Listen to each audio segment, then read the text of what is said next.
सह नो भुनक्तु सह वीर्यं करवावहै तेजस्विनावधीतमस्तु मा विद्विषावहै।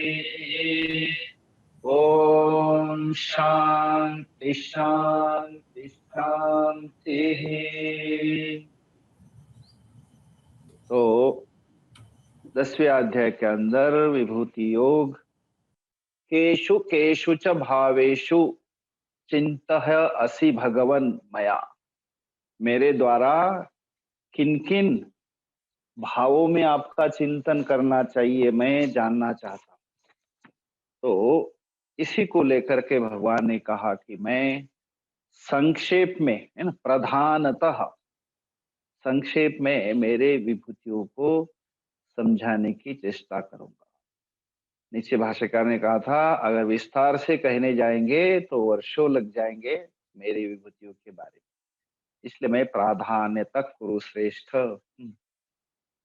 तो इसका उत्तर देते हुए भगवान ने फिर अपनी विभूतियों का विचार करने का यहाँ पे प्रारंभ किया और शुरू में कहा था कि मैं आदित्यों में विष्णु हूँ,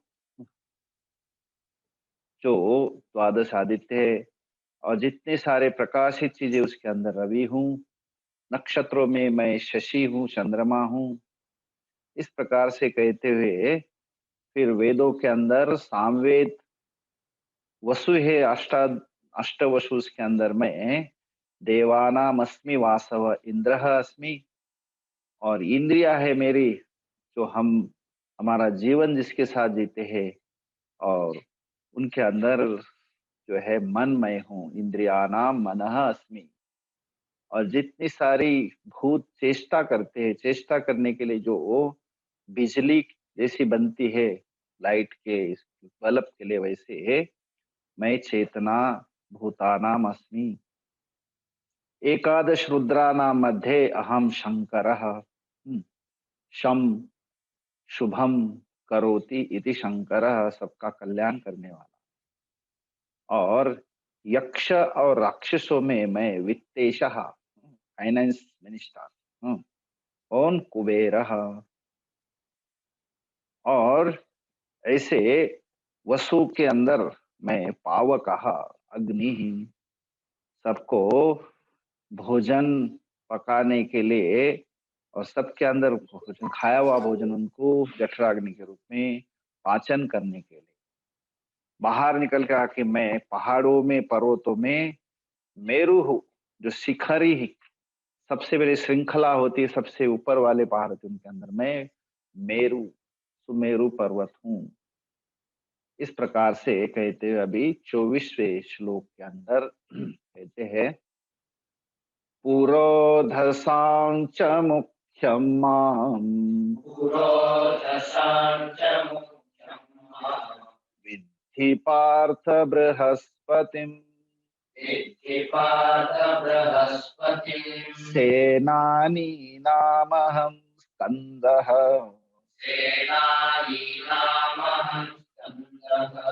सरसामस्मि सागरः।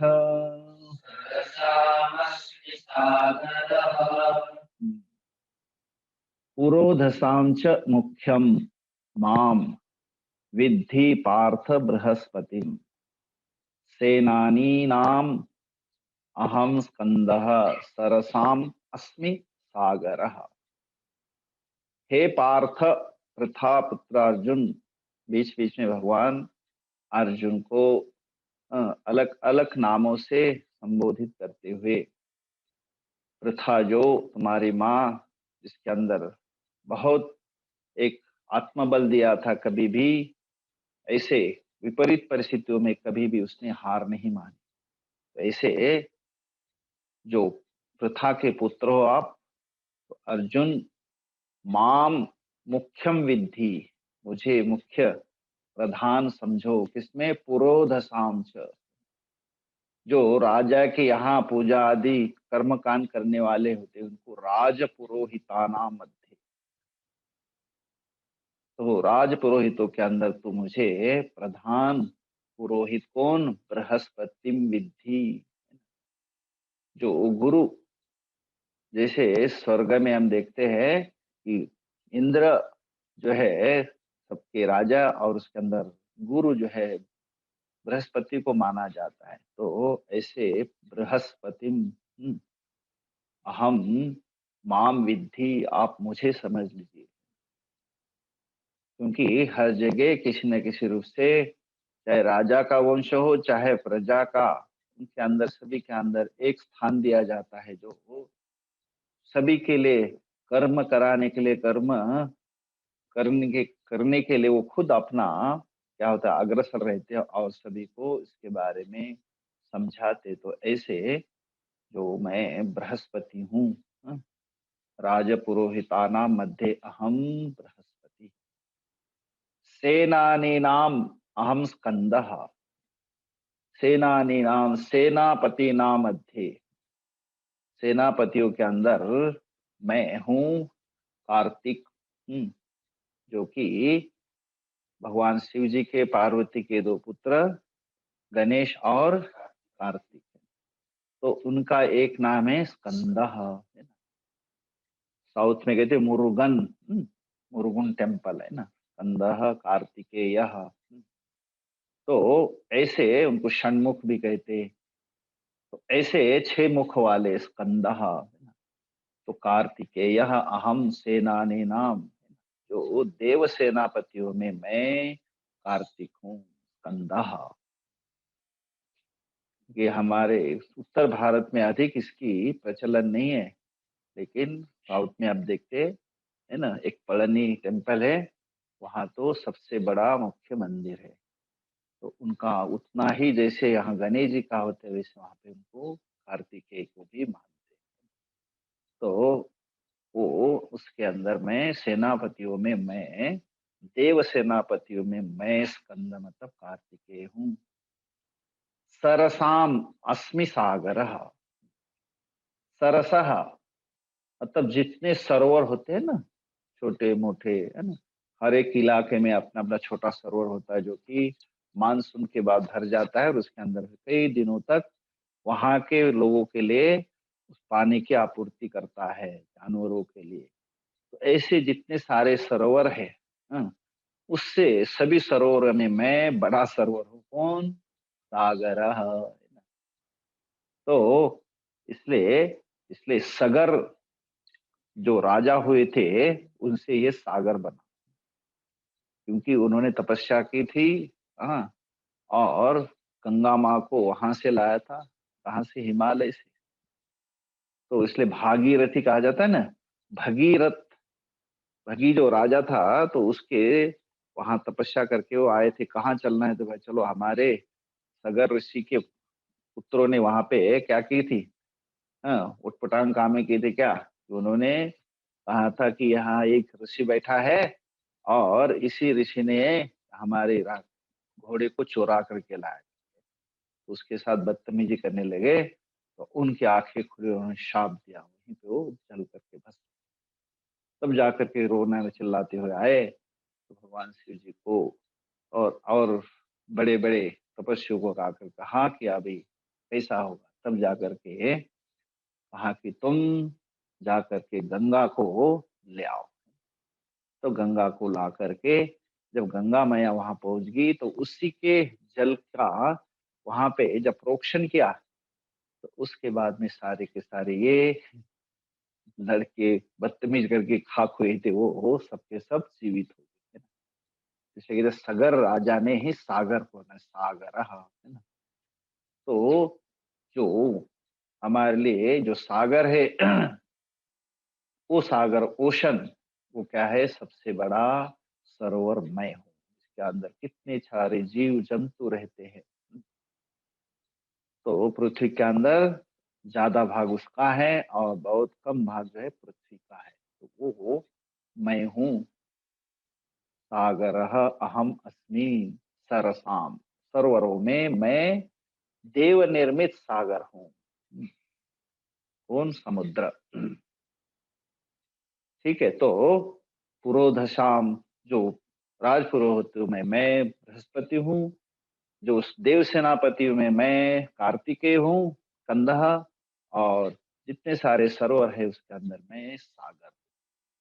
आगे, महर्षीणां भृगुरहम् महर्षीणां भृगुरहम् गिरामस्मेकमक्षरम् गिरामस्मेकमक्षरम् यज्ञानां जपयज्ञोऽस्मि यज्ञानां जपयज्ञोऽस्मि स्थावराणां हिमालयः स्थावराणां हिमालयः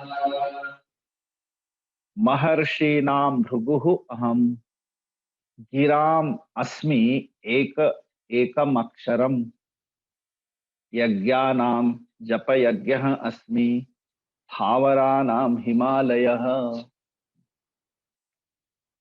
महर्षीणाम, जो ऋषि है महर्षि है उनके अंदर मैं महर्षियों में भृगु ना, जो पुण्य अश्वत्थः, तो भृगु राजा जो है भृगु था, इसलिए भृगुवल्ली उनके नाम से है ना।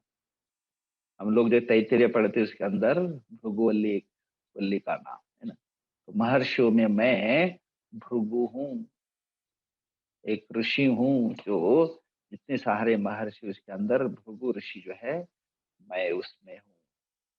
गिराम, वाचम, गिरा कहते वाणी को, उसके अंदर गिरा के अंदर मैं हूँ क्या, एकम अक्षरम पद लक्षणानाम एकम अक्षरम कह ओंकारः। इतने सारे अक्षर है, अक्षर उसी को कहते, कभी उसका अक्षर नहीं होता। तो ऐसे अक्षरों में मैं एक अक्षर हूँ, वो क्या हूँ, उसको कहते हैं एक अक्षरम ओम इति। हम्म, अक्षरम ओंकारः अहम अस्मि। जितनी ये गिरा मतलब वाणी, जितने हम वाणी से शब्द को प्रकट करते हैं ना, उच्चारण करते उसके अंदर ओम मैं हूँ। क्यों कि कहा जाता है कि ओम के अंदर सब कुछ समा जाता है। जैसे सृष्टि स्थिति लय जो है जैसे मुंह खोलते तो आ, हाँ, मुंह खोल गया मतलब सृष्टि हो गई। फिर स्थिति ऊ, हाँ, फिर अम, बंद हो गया। तो सृष्टि स्थिति लय जिसके अंदर समाहित है ना, उनको कहा, उसको कहा जाता है ओंकारः। तो ऐसा ओम नामक अक्षरम गिराम एकम अस्मि, मैं एक जो है अक्षर वो है ओंकारः। और जितने सारे यज्ञ है, यज्ञानाम यज्ञः अस्मि, वो सारे यज्ञ किए जाते हैं।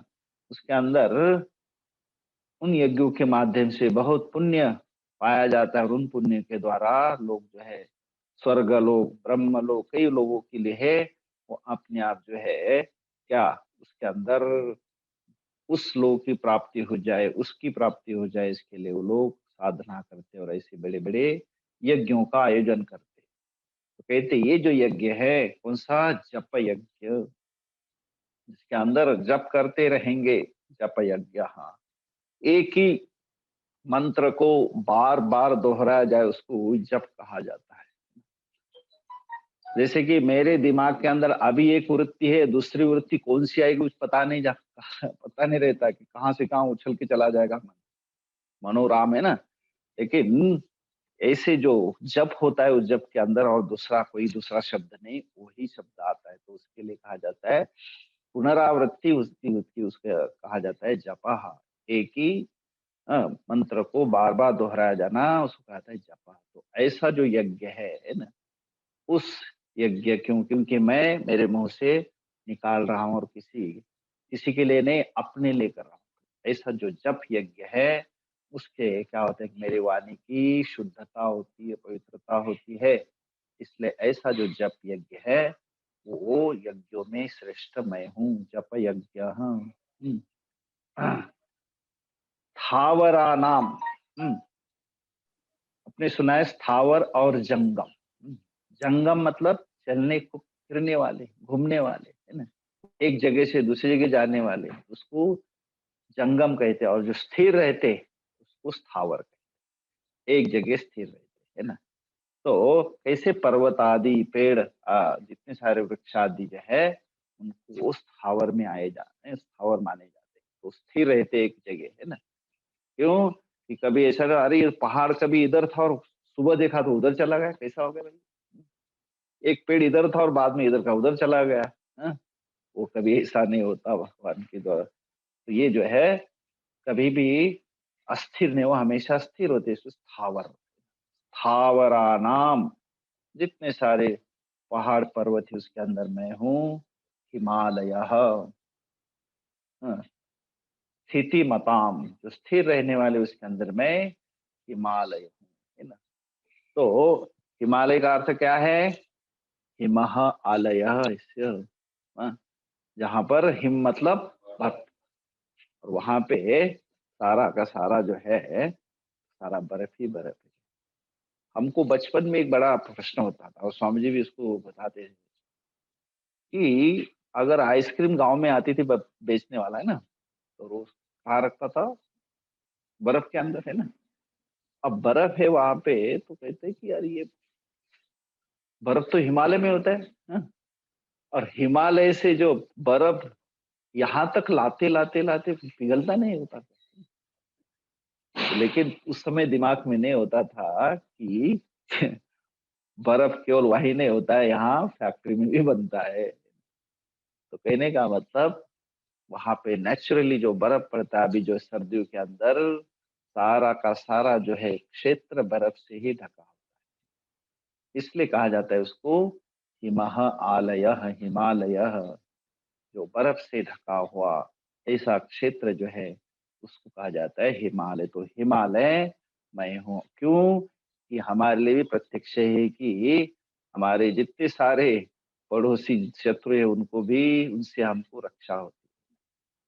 और उसके अंदर कोई अतिक्रमण करता है तो वहां उतना ही हमारे लिए, हमारे जवानों के लिए इतना ही कठिन होता है उस क्षेत्र का, इन क्षेत्र की सुरक्षा का।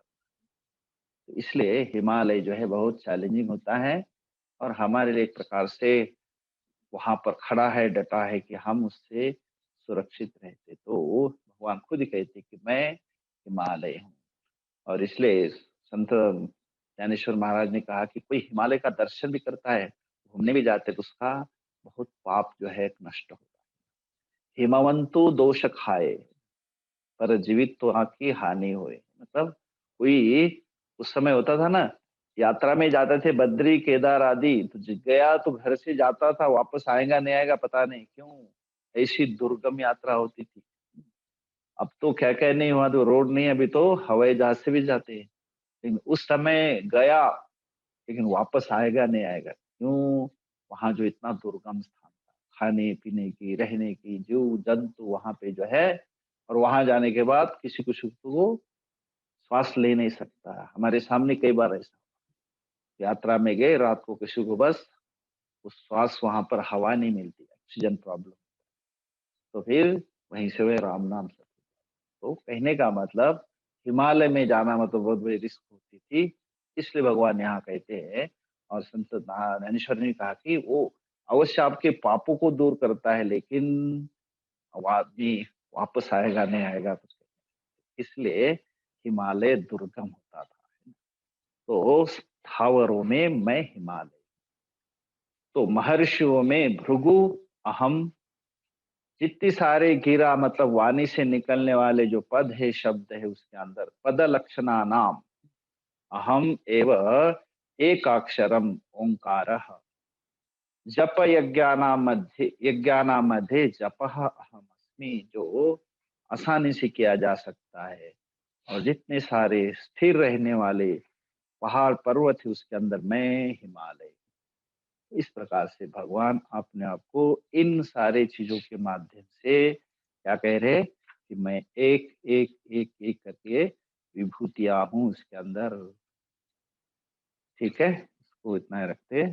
पुरोधसाञ्च मुख्यं मां विद्धि पार्थ बृहस्पतिम् सेनानीनामहं स्कन्दः सरसामस्मि सागरः महर्षीणां भृगुरहं गिरामस्मेकमक्षरम् यज्ञानां जपयज्ञोऽस्मि स्थावराणां हिमालयः ॐ पूर्णमदः पूर्णमिदं पूर्णात् पूर्णमुदच्यते पूर्णस्य पूर्णमादाय पूर्णमेवावशिष्यते ॐ शान्ति शान्ति शान्तिः हरिः ॐ श्री गुरुभ्यो नमः हरिः ॐ।